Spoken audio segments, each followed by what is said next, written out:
Ces dernières années, la journée la plus difficile pour la police a été régulièrement le 1er mai. Est-ce que je me trompe? Oui, le 1er mai, il y a eu beaucoup de débordements. Je pense qu'on a ces images encore en tête et c'est ce qu'on craint, ces images des manifestations contre la réforme auxquelles, pour le coup, mon organisation syndicale a participé aussi, parce qu'on était contre cette réforme, la réforme des retraites, et où vous aviez des images où vous voyez des policiers qui se font brûler comme des torches vivantes, des images où un policier prend un pavé, perd connaissance, on est obligé de le traîner, le protéger, pour essayer pour qu'il reste avec nous, si je puis dire. Et c'est des images qui ont énormément choqué nos collègues.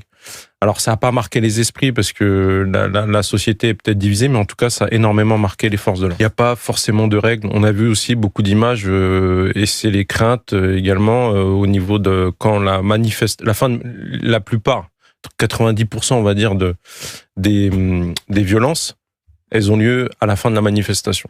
Et très généralement, place de la Nation, ça se passe pas forcément bien. On a encore ces images en tête aussi, sûr, avec ce fameux, cette grande place qui est bondée de monde, avec des black blocs qui utilisent d'autres personnes, d'autres militants comme bouclier humain. Et donc pour nous, c'est très difficile de contenir la foule et de disperser les gens. Oui, en fait, ils sont là pour... vous avez les gens qui vont demander... puisque on est un pays où quand même il y a une liberté d'expression. Et les gens on va être là pour protéger ceux qui ont déclaré leur manifestation, tout simplement. Et on va être là pour dissuader et réprimer ceux qui veulent que cette manifestation se passe mal, ceux qui veulent blesser les manifestants, ceux qui veulent détruire le mobilier parisien ou à Nantes ou dans d'autres villes en tout cas. Et ça va être notre mission première. Et pour nous, c'est très difficile, comme l'a dit le ministre de l'Intérieur. Dès ce soir, il y aura un parcours de reconnaissance parce que la spécialité des Black Blocs, c'est de dissimuler des objets qui peuvent leur permettre ou des armes par destination qui peuvent leur permettre de s'attaquer au mobilier ou aux forces de l'ordre.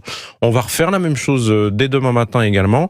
Et écoutez, on va contrôler en banlieue. Je trouve que c'est une bonne chose. On l'avait fait pendant un moment sur les gilets jaunes. On avait le sentiment pour les collègues que c'était une chose très positive. On ne comprenait pas que des fois ce soit pas fait, que dès la banlieue, en fait, dans les RER, dans les transports en commun, on commence déjà, grâce à des articles qui nous permettent de contrôler les identités, de déjà faire un premier filtre, de procéder à des interpellations ou d'isoler certains individus qui sont fichés S pour éviter que justement ils se rendent sur ces manifestations. Et bien sûr, dans Paris, ce sera le cas aussi au niveau des contrôles. Je pense que ces gens, ils font plus de mal. Enfin, moi, c'est mon avis. J'ai d'origine marocaine. Comme disait le roi Hassan II, paix à son âme, il disait que les Marocains exercent leur religion. Ils se basent sur les fondamentaux de la religion. C'est-à-dire que vraiment, c'est un islam qui est très, très, très modéré. Et je pense que, pour moi, une religion, ça se partage, ça s'impose pas. Malheureusement, dans la société d'aujourd'hui et en France, peut-être qu'il y a des choses on a laissé peut-être trop de choses, pas de liberté, mais on a laissé trop de radicalisation se mettre en place, et en prétextant une liberté, justement. Après, c'est une question d'éducation. Voilà. Aujourd'hui, dans la société actuelle, les gens sont malheureusement, dans certaines religions, sont éduqués sur les réseaux sociaux.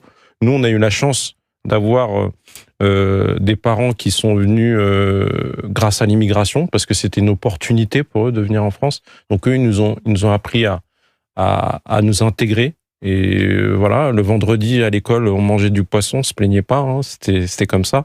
Et puis voilà, on n'avait pas des mosquées. Ce qui est paradoxal, c'est qu'à l'époque, vous n'aviez pas de boucherie halal partout.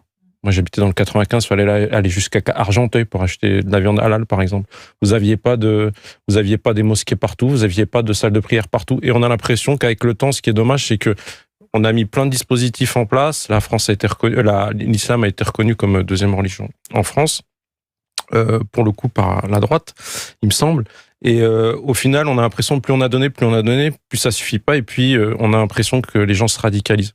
Mais je pense qu'en tout cas, les gens qui ont une bonne éducation et qui ont les bons repères et qui font des efforts et qui se victimisent pas, eux, ils restent très prudents et nuancés dans leur pratique. Et vous savez, vous avez des mosquées où on vous dit la religion, c'est à la maison.